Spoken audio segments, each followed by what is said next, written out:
level. Meron tayong metrics na sinusundan para makapagtaas tayo ng alert level. We should always look at that balance between our health and of course economy.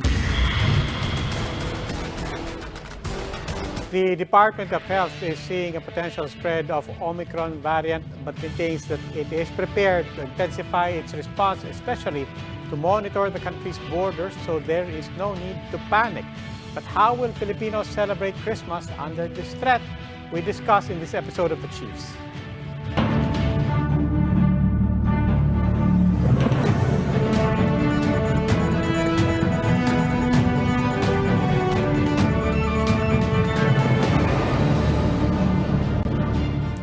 Welcome to The Chiefs. Ako po si Robbie Alampay. With us in the studio, Ed Lingao of One News, and also joining us from Manila, Ami Pamituan of the Philippine Star. Chiefs, good evening. Evening. Stormy Thursday. Oh, stormy. Very stormy. Medyo malakas ang bagyo. Anong nababantay niyo dyan, Ami? Super typhoon. Signal number 4. Sayang, tinamaan yung Siargao. Christmas pa naman. Yeah. Right now, tumatawag na siya ngayon sa Bohol. If I saw it correctly, a few minutes ago it was between Bohol and Southern Leyte. By now, it should be hitting land in Bohol. We're expecting a few more landfalls, sabi ng NDRRMC. Marami ng nailikas. Some provinces are considering mandatory evacuation. And it's complicating a lot of things. Kanina, kausap natin ng ang NDRRMC, and DOH is also saying that pati yung mass vaccination program, they've had to suspend in many areas in Visayas and Mindanao. And may mga storm surge warning. So remember what happened dun sa Yolanda, storm surge yun. This is certainly, of course, something we will continue to monitor, lalo-lalo na sa mga kapatid natin sa Visayas at Mindanao. And later on, as we said, we'll talk about the Omicron variant. But tonight, we'll talk about another big story on the business and economics front. We'll talk about yung Senate bill, yung pagpasa ng Senate bill on the Public Service Act. And therefore, we want to start tonight with Philippine Chamber of Commerce and Industry President Emeritus George Barcelon. Good evening, Mr. Barcelon. Welcome back to The Chiefs. Good evening. Good evening, Robbie. Tami, good evening. Magandang gabi po. And also Ed, I believe Ed is there also. Yes, sir. Evening, sir. Sir, of course, we want to talk about the Senate passage of the of its version of the Public Service Act. Now, of course, a few days before that, yung mga chambers of commerce, lalo na the foreign chambers of commerce, came out with a statement really urging the passage of this bill. Maybe take us through that first. Why is this so important? Well, we in the business sector are happy to learn about this, because we've been pushing this for the longest time. So now that this has been approved by the Senate, the lower house has approved their version much earlier. It's sort of a Christmas gift. It's long in the waiting, but again, it's worth celebrating. We thank and congratulate Senator Sonny Dominguez of DOF and his team for their persistent effort to bring about the enaction of this milestone law, the Public Service Act. And nabanggit nyo nga po, it took a long time. Alam naman po natin sa lehislatura ng Pilipinas, a lot of things happen over a long time. And as you noted, last 2 minutes. Dalawa pong version to. So merong House, merong Senate, and as we said, this really turns on defining not just public service, but actually more importantly, defining public utility. Ano pong pagkakaiba na what remains to be reconciled between the House version and the Senate version? I think the House version, they were more liberal. Okay, they have less restriction compared to the Senate. It took quite a long time in the Senate deliberation until they've come to an agreement of this version. And this in itself is okay already, it's attractive enough to attract foreign investments dito sa mga infrastructure na kailangan natin. It's been just to say that, because it's together with that, you have the trade law, and then you have the retail trade bill, and then you have the amendments to the foreign investments. These are all a package wherein the administration, present and future administration, can leverage and help attract both foreign and local investors. And it's very important that after our tumultuous 2 years with the COVID-19 pandemic, we need more investments to create more jobs, no? And then hopefully, long-term wise, to transform and achieve middle income status within the decade. So it's crucial to us at this point in time. You know, our because of the COVID-19, our debt, government debt, no, has been increasing percentage-wise to our GDP. No, before we used to have a cap of 40%. Now we have reached 60%, and then of course these are long-term taxes to be paid, and it requires that there would be more economic activities through job creation and investments. Well, certainly, sir, foreign direct investments are very welcome. At the same time, however, it has to be a balancing act din, as some commentators have pointed out. A balancing act between, attracting good investors and good investments, at the same time protecting the national interest. How do you view the safeguards put into the bills? Well, to begin with, can you run us through the safeguards that have been put in the bills? Well, the safeguards are there. Anybody who would invest in the Philippines, no, can see the potential. There are aspects wherein it can be safeguarded. Public transportation, is not included in this opening up. Plus others. Okay? Mm-hmm. For example, yes, sir. As I said, I think the key point there is the infrastructure, because this will benefit the populace, no? Whether it be power or it be connectivity. This is what is lacking, especially during the COVID pandemic. It's so obvious that the connectivity on broadband has really put on a severe impact to the marginalized, the white students studying through the broadband, especially in the outskirts of Metro Manila, wherein the broadband is sort of lacking in its speed. No? So all of this, not only in business sector, but also in the education, that area of connectivity on broadband. The other aspects of many projects have been pending, but there could be more, because the growth of the Philippines must be not just concentrated to a few areas. The administrations talk about inclusivity, and this is where that such investment must be all over the region. And may I add, I just read one of the comments of Secretary Sunny Dominguez. He said that none of this progressive legislation and programs would have been possible without President President Duterte political capital and political will. Mr. Barcelon, this bill will still go into bicameral conference. Are you watching any particular provision in particular that might disappear, might be significantly changed? As I stated earlier, the lower chambers version is more liberal. Okay, there was quite a lengthy deliberation, wherein some senators, maybe out of concern that there should be safeguards in this. No, the natural monopolies in public utilities will still be protected. Okay. And while security concern, I think may be mitigated with appropriate measures. But overall, it's more positive. No, I think a lot of times we are compared to the other ASEAN countries. They're more open about foreign investments. And for the longest time, yung foreign investment equity nila hanggang 40% lang.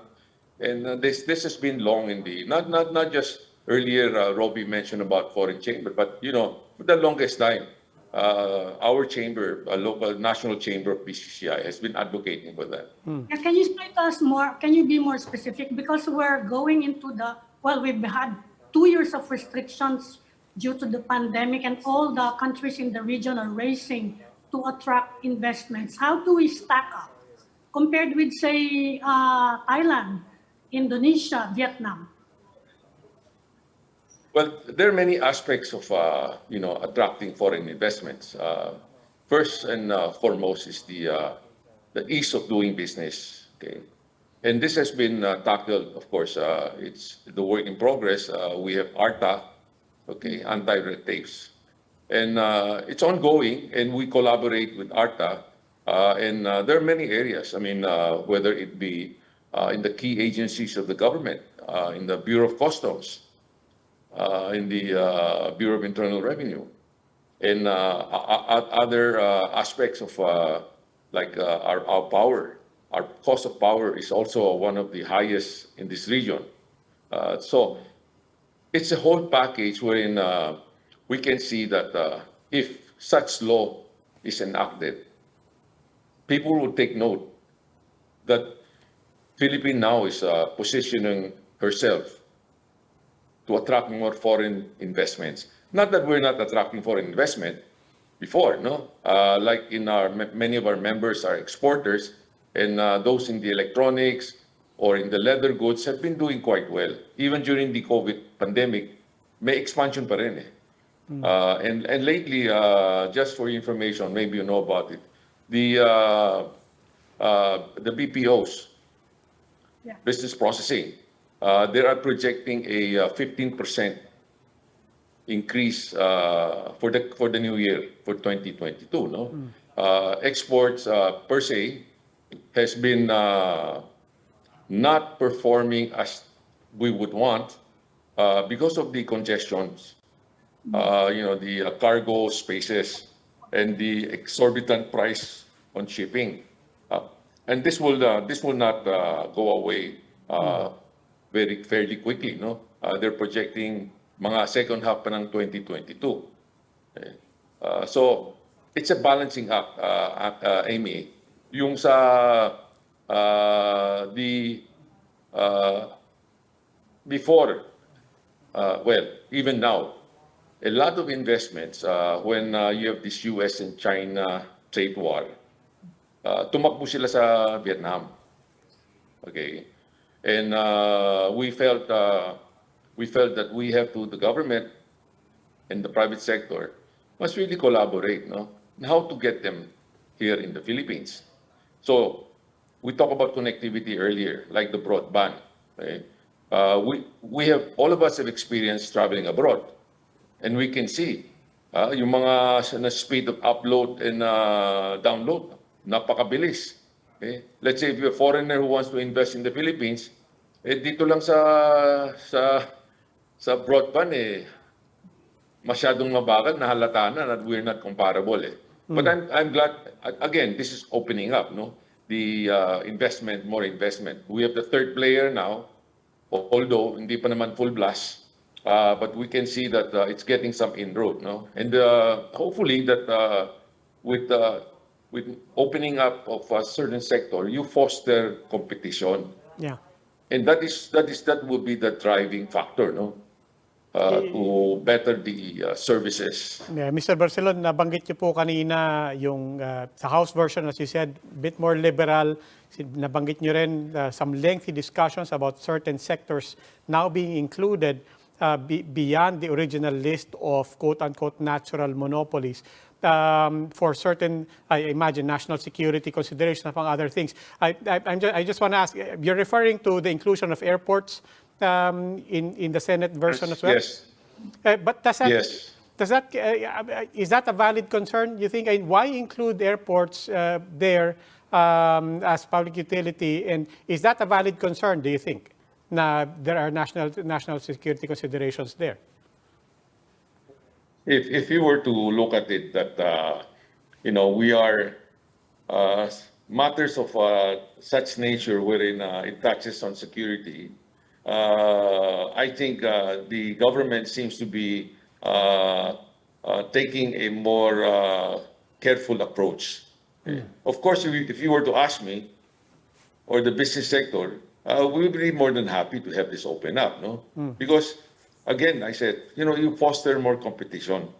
Whoever can comes in, okay, can come into the Philippines and provide the kind of services that is really up to international standard, while they can still make money. Okay? Nobody's going to invest a project na lugi sila, no? So if you were to ask me, from the business sector, we're very open. Yeah, Because we know that it's a global world. We cannot protect certain sectors for them to not upgrade the service that is comparable to Yeah, international standards. speaking of services that need upgrading, I just want to ask, and correct me if I'm wrong, public utility vehicles nadagdag din. I can imagine yung sa airports as a national security debate there, but pati PUVs, Pati, pati public utility vehicles, PUVs.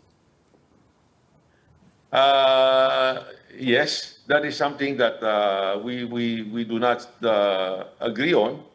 We think that it doesn't have to be, no? But as I said, in the deliberation, you can see certain personalities that really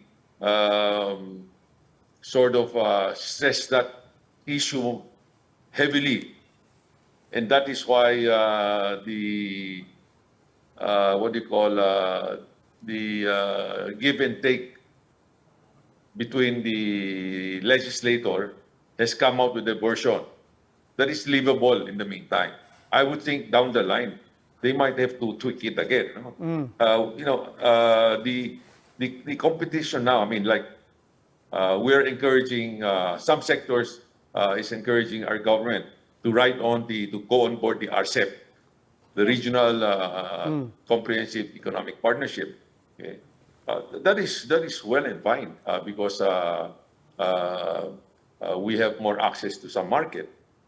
But on the flip side, you have to be ready because you have to open your market also. It's a two-way traffic. Okay? Like the agri sectors have been voicing their concern. Ayaw nila.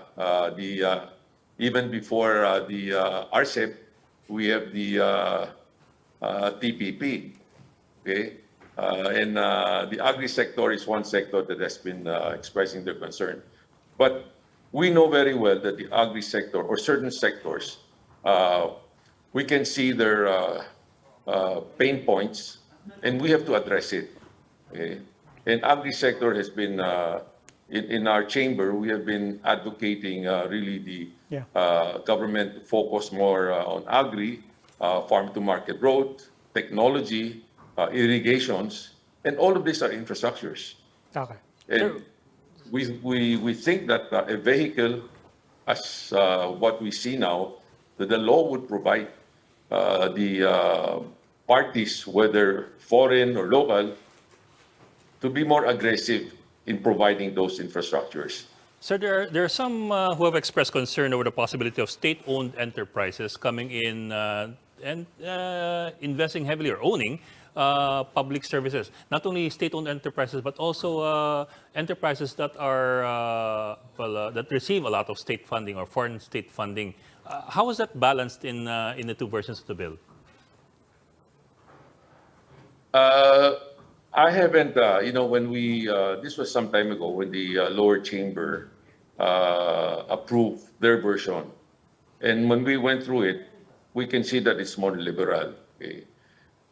With the Senate version, at that time, we're hoping that it could be approved per se, bicameral, but basically not tweaking it too much. No? But here, again, it's a compromise. It's a compromise wherein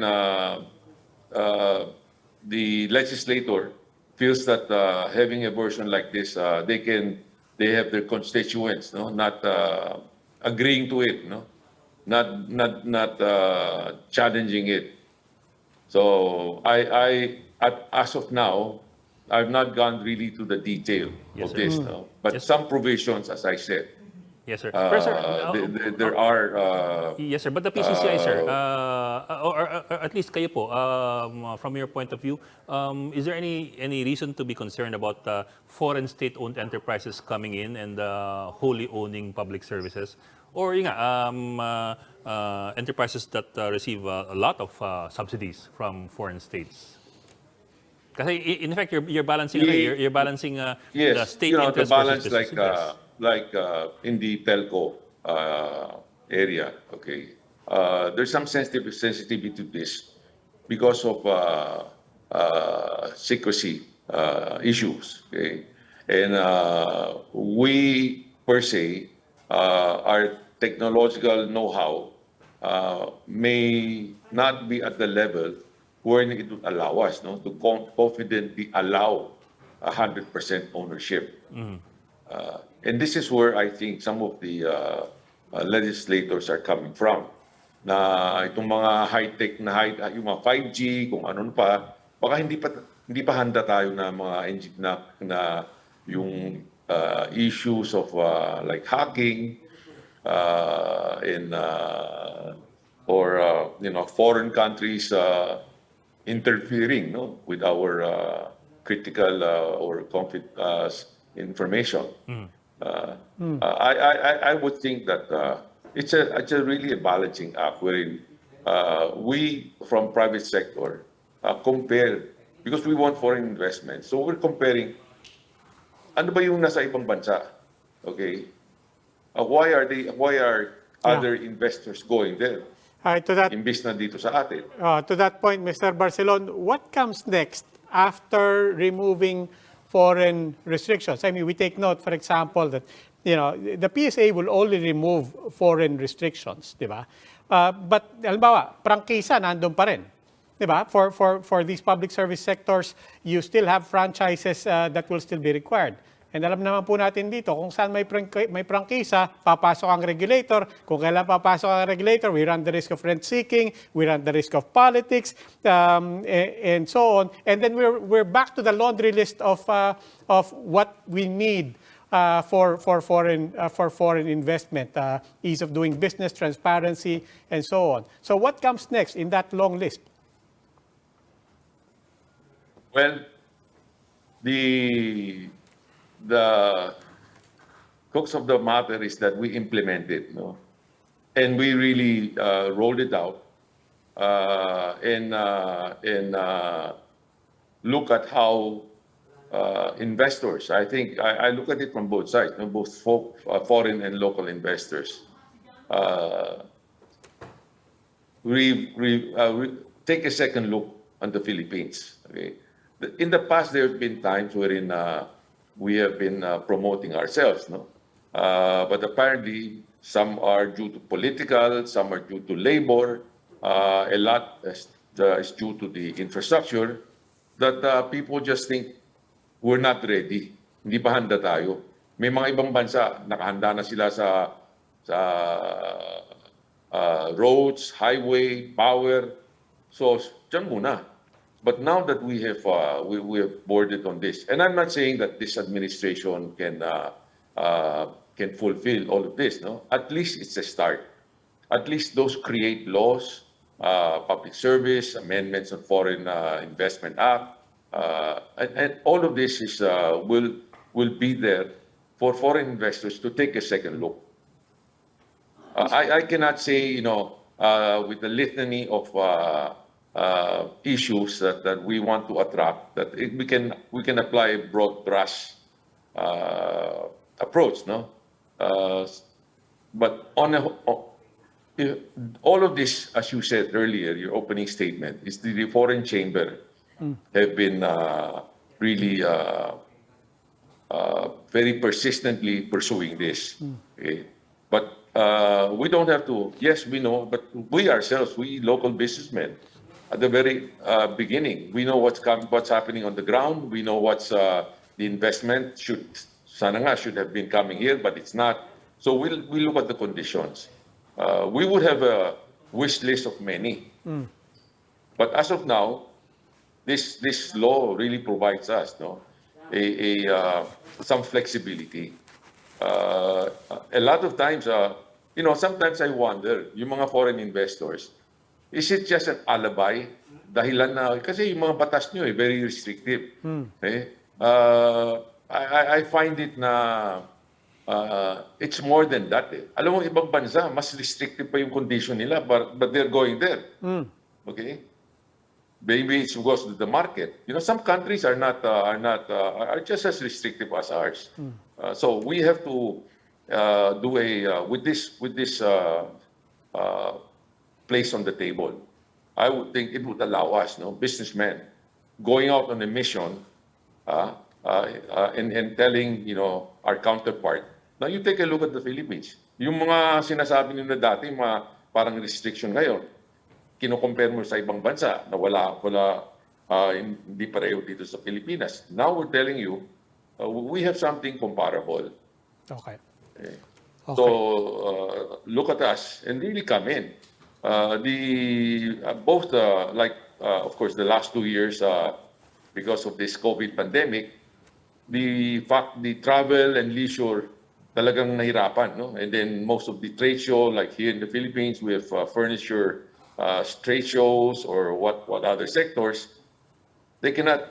It's restricted, no, because of this COVID pandemic. Okay. But we're seeing some light at the end of the tunnel, and we're very optimistic that although we have the Omicron that is being talked about, I would like to think, because the report coming from in South Africa, this variant doesn't seem to be very virulent. Yeah. Mild, karamihan daw mild. Opo. Okay. So. Actually, yan nga po ang pag-uusapan namin immediately after this. So we trust you'll continue to watch us. I'm sorry, I jump ahead pala. Hindi, okay po. Kasi Okay po. connected kasi. Maganda nga po yung segue natin. Unfortunately, that also means that this is all the time we have for this segment, but we would love to have you back to further talk about all of these developments. George Barcelon po, President Emeritus of the Philippine Chamber of Commerce. Maraming salamat po. Maraming Thank you salamat, po. sir. Okay, Roby, maraming salamat. Amy, at saka Ed. Thank you. Thank you, sir. And may I take the time to greet you Merry Christmas. Sa inyo Oh, rin all po. of you. Maligayang Pasko po. Okay, sige. Thank you. Please stay with us. The Chiefs will be right back.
welcome back to the Chief Show on One News. And now joining us is Health Undersecretary Maria Rosario Vergere. Yusek Vergere, magandang gabi po at thank you again for joining us tonight. Good evening. Magandang gabi po. Magandang gabi po. Good Yes, evening. ma'am. Good evening po. Ma'am, si Secretary Duque was quoted earlier today as saying that the chances of the hospital system getting overloaded are very, very high. I'm wondering lang how we should take that. Is there anything there to be contextualized in that statement? I asked that kasi in our previous interviews with other doctors, they were telling us na, yes, Omicron is already here, but so long as we follow health protocols, there is no need to be alarmed or concerned. How do we reconcile those two things? What has to be qualified here? Yes, sir. No? So actually, siguro po si Secretary Duque was just sounding the alarm so that our hospitals will prepare. Kasi ito pong Omicron, very uncertain ang mga characteristics. No? So sa ngayon, sinasabi nila it's highly transmissible, 4 times more transmissible than the Delta variant. Although ang sinasabi ng mga unang balita na mild cases lang, pero this can still overwhelm the system, especially kung ang tamaan niyan ay mga vulnerable at saka yung mga unvaccinated. So siguro si Secretary Duque was just sounding the alarm. But yes, we reiterate, if we do our safety protocols, if we get vaccinated, the protection is still there. But of course, alam po natin, nagdaan po tayo sa Delta noon at nakita po natin kung paano po tayo nahirapan, challenge po talaga sa mga ospital. So Secretary Duque would just want our hospitals to be prepared if and when na dumami po ang kaso because of this Omicron. Kasi ma'am, medyo nakakatakot yung wording niya eh. The chances of getting overwhelmed are very, very high. So, parang, it was a bit difficult for us to reconcile the two statements eh. So what you're saying po is that parang panigurado lamang. So we shouldn't be overly concerned. Would that be a correct way of putting it? The Omicron variant is a concern. It is actually a global concern right now. And WHO also is sounding the alarm na this variant, nakikita nila, mas transmissible po talaga. So it's really a concern, pero hindi natin kailangan magpanic. Kailangan po, mag-prepare tayo lahat. And I think that's the context of Secretary Duque, na kailangan ng mga ospital natin, as early as now, prepared na po tayo lahat. Yung beds na dating naandyan for COVID, ibalik po natin, idagdagan pa natin, yung mga equipments, yung mga gamot, ihanda na natin. Yung posibilidad po of overwhelming the system, that will always be a possibility, especially if it's more transmissible than the Delta variant. Kaya kailangan i-prevent po natin na mangyari yan. In the meantime, Doctor, nire-recommend daw ng vaccine expert panel na iksiyan na yung gap between the second dose and boosters by as short as 3 months. Medyo short yun. You know, we were talking last night with Dr. Ron Jean Solante. Sabi niya, the data daw shows na dapat daw mga 6 months para maging fully effective yung boosters. What's your take on that?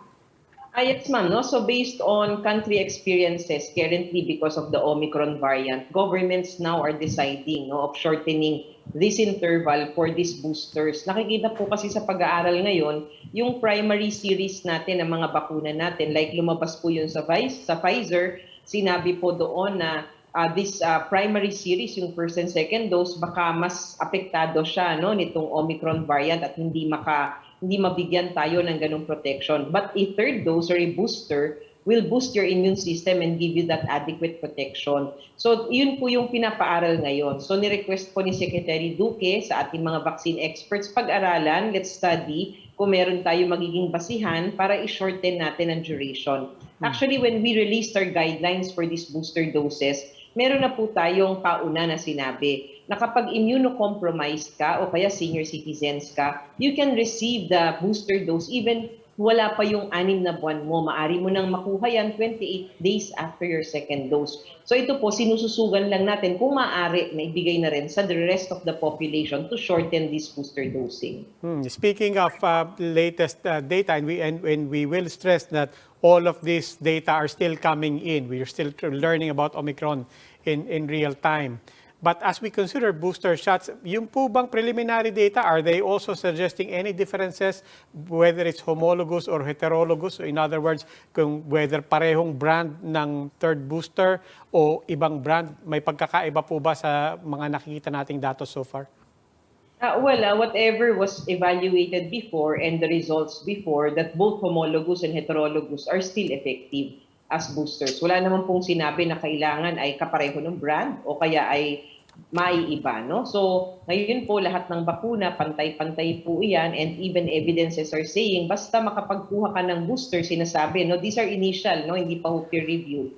Pero sinasabi, a booster will improve, no, your protection against the Omicron variant. Pero kung iksian po yung interval, let's say that becomes the recommendation from 6 months to 3 months, yung pagpasok pa lang ng 6 months on top of the primary doses, that was obviously already had implications for our logistics and our supplies. Pagka po binaba pa to 3 months, how does that affect our planning?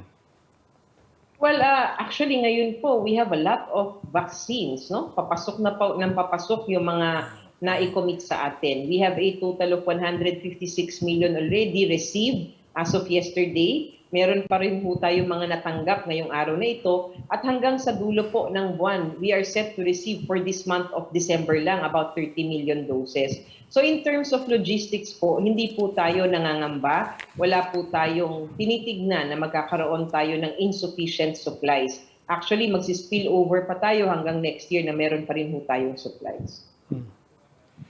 So, 156 million plus may 30 million pa po. I mean, so sobra-sobra na po ito. In other words, it's just a matter of logistics now in moving these things, in moving the vaccines, the vaccination program? Actually, ma'am, sir, it's just a matter of uptake, no? So we are urging our kababayans, magpabakuna na ho tayo na andito na po ang bakuna. Sobra-sobra po ang supply natin para sa ating lahat. So sana po, they receive the vaccine already. It's just a matter of uptake, and it's just a matter of course, yung adequate distribution dun po sa mga areas. Dahil alam po natin, may mga challenges tayo operationally. I report kanina that DOH is hoping the early gap for boosters can be implemented within the week. Is that an accurate report? That is the hope, but it will still depend upon the evaluation of the vaccine experts and, of course, the amendment of the EUA by the Food and Drug Administration. So we still need to go through the process. Hindi po agad-agad na magagawa. Pero kung magiging facilitated ang ating proseso, we already have submitted our request letter to the Food and Drug Administration. Ang kasunod po noon, ang Vaccine Expert Panel, umpisa na hong pag-aaralan yan, expedited naman yan, and then FDA will decide based on the evaluation. Kung ma-approve siya, anong mapa-priority? Yung booster or yung pediatric vaccination? It will also depend on the EUA kasi up until now, hindi pa ho lumalabas yung ating Emergency Use Authority for 5 to 11 years old. Inaantay pa rin ho natin yan na lumabas dahil gusto na rin natin bakunahan yung mas nakakabata. So kung ano po yung lumabas na EUA, yun po yung gagawin natin. But priority would still be those who are unvaccinated. Yusek, would you imagine that there would also be a priority list, not as far as yung vaccines are concerned, but as far as what primary brand that the vaccine got?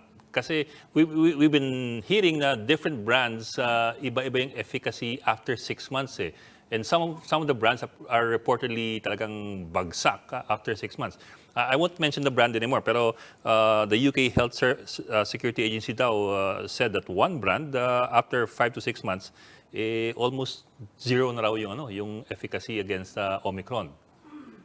But these are, of course, initial. Of course, these are initial studies. Yes, sir. Actually, sir, ito pong mga bakuna na ito, kahit nung nag-umpisa tayo, hindi naman po sila nagkapare-pareho ng efficacy, no? Pag tinignan ho natin, may mga differences talaga. Merong talagang mataas against symptomatic infection, pero pagdating sa severe infections tsaka sa deaths, pare-pareho po sila. Ngayon, ang lumalabas na datos po ngayon na pinag-aaralan, sinasabi na yung primary series nitong specific vaccine na to, wala talagang laban sa Omicron, pero dinagdagan naman dun sa study na yon. Nasabi niya, pero kapag naka-receive kayo ng third dose or booster, tumataas po uli ang atin pong protection against this Omicron variant. Kaya nga po tayo, nagmamadali rin si Secretary na sana na yung booster doses nga natin, mas ma-shorten yung interval kung acceptable sa ating mga experts, and it's based on science. Yes, ma'am. That's what I mean po eh. I mean, would there be a priority list as far as sino nakatanggap ng ganitong brand kaya mauuna? with that Pare-pareho in lang mind. ho yan, sir. That will be operationally tedious, no, if we are going to identify all of these individuals because we have received different types of vaccine. What we are supposed to prioritize would be that all of those based on timing, ano, kung sino na po yung kung papayagan, yung shortened, eh di kung sino na po yung nakatatlong buwan, bibigyan po natin kahit ano pang klase ng bakuna ang natanggap nila at kung ano man po ang meron tayong available na ibibigay sa kanila. Kasi para sa amin, pantay-pantay pa rin po yung mga bakuna nila. Actually, yung tanong ko po is coming from the other side. Given that supply is no longer a problem, I mean, it even sounds like sobra-sobra, and as you said, it's only a matter of uptake. Are we getting to that point that it should be much, much easier to even do just walk-ins kahit saan mo gusto? Yes, that's happening already, sir, with these national vaccination days. Actually, nung una, no, nung mga unang araw, nung first vaccination natin na activity nung November 29, talaga nagka-problema po tayo at aminado tayo dyan na some of the local governments did not allow the walk-ins. Pero ngayon po, lahat ng walk-in, tinatanggap na po yan. Kailangan lang po to coordinate lang properly with the local government. We have to give it to the local government also na kailangan din nila maayos yung kanilang datos, yung data system nila. Kaya po gusto lang nila may mga pagpapalista. Pero as to walk-in, wala po tayong tinatanggihan ngayon. Okay. What about the request of the private sector na yun daw sumobra nilang mga vaccine procurements? Pabayaan na daw sila to use it as boosters for their employees. Is the DOH supporting this? We've heard about that, no? But, you know, basically it's the vaccine cluster, no? Sila Secretary Galvez po ang magdidesisyon niyan. Pero ang sa akin po, base sa aking pagkakaintindi, basta eligible naman po at pinayagan na ang booster, I don't see any reason why they cannot do that. On the other side of it, and another major component, what about testing? How do we make testing more easy, more convenient, more affordable, easier for everyone, and actually also in making easier for people, incentivizing them basically to get tested whenever they need to? Actually, from the very start, we've incentivized already, no? Kaya nga po natin nilagyan ng PhilHealth package ang ating pagtetest. Nilagyan din po natin ng mga eligible population na pwede i-test. So halimbawa ikaw, pumunta ka sa isang testing center, close contact ka, o kaya ikaw ay may simptomas, dapat po covered yan ng PhilHealth. That's the incentive para hindi nagkakaroon ng hesitancy ang tao magpa-test. Unfortunately, some of our laboratories are not following, no, ito pong ating binigay na protocol na ito. And that should be enforced properly. So the incentive is there. We just need to be able to implement it properly so that our citizens can access better ito pong mga testing methodologies natin. But for a lot of people din po, I mean, of course, we are talking about cost, but for a lot of people also, hindi lang cost yung main disincentive. It's really just, as you said, having to go to an actual laboratory, having to go to an actual hospital. And we hear from our friends from abroad na sinasabi, kanto-kanto nga lang yung testing dito. Maglalakad lang ako sa kanto, maglakad lang ako sa pinakamalapit na butika. Pwede na ako magpa-testing doon. When do we get to that point? We are continuously expanding our laboratories. Our laboratories right now is 200 plus laboratories for RT-PCR already. We have already authorized the use of other methodologies for testing like antigen test if there are outbreaks or clustering in the areas or if you're doing active case finding. So yung access po natin ay pinalawak na natin. We've expanded to use other methodologies. We've expanded the number of laboratories. But of course, we cannot compare ourselves with, for example, US. Talagang malaki po ang kanilang resources dyan at pwedeng kanto-kanto pwede. Dito po sa atin, as much as possible, meron tayo. And one thing, we have the local governments. They do active case finding. They have their testing kits. Meron ho silang mga allocations din po na nakukuha, bumibili rin sila, and they are able to have their citizens or their constituents tested when needed. You said considering the behavior of Omicron in, for example, the UK in particular, no? And okay, South Africa. And considering na yung malaking segment ng population natin na unvaccinated are children, you think we should rethink our plan to make the in-person classes to expand it nationwide beginning January? Well, we are continuously monitoring, ma'am. No? So it is not right for government to immediately jump the gun right now. We need to look at the situation, what's happening, how are our cases. Kasi po, pag inumpisahan na naman po natin ang pagsasara at pagtigil nitong inumpisahan nating mga sektor na binubuksan, magkakaroon na naman po ng unstable po yung atin uli, no? Yung economy, yung different sectors. So, kailangan binabalanse po natin lahat yan. So we are continuously monitoring, strictly monitoring. Kaya nga po talagang pinag-iigting natin ang biosurveillance so that we can appropriately recommend to the IATF and government kung kailangan na natin talagang isara. Pero sa ngayon po, hindi natin kailangan na nagpapanik tayo lahat. We need to monitor closely. We will not wait until na mataas na yung kaso tsaka tayo magsasara. Hindi natin gagawin yun. Pero sa ngayon po, wala pa tayong nakikitang signals, no, para po magsara na tayo o magdesisyon tayo na hindi muna natin itutuloy. Pag-aralan muna po natin maigi ang ating sitwasyon. Meron ba kayong period o timetable for monitoring? Kasi sabi nila Omicron is doubling every 2 days. Meron ba kayong period considering yung pagdating dito ng mga first 2 cases natin? Within 2 to 3 weeks, ganun ba? Yes, ma'am. Actually, we have these 2 weeks ahead of us and sana makasabay na rin, ano? Kasi ang commitment naman po sa atin ng WHO na last week na within 2 to 3 weeks lalabas din po yung kanilang completed evidence for this Omicron and we will really know the characteristics.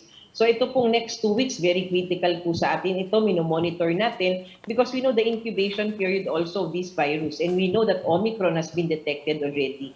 So titignan po natin if there will be any effects at all dito po sa pagpasok nitong mga travelers. But as we have said a while ago and based on our report, we were able to subject all of them, no, 107 passengers in this PAL flight. And yun sa Oman na flight naman po, lahat po ng pumasok na quarantine sila ng 5 araw, tested negative. Ang nagpositibo lang po talaga ay itong mga na-detect natin with Omicron.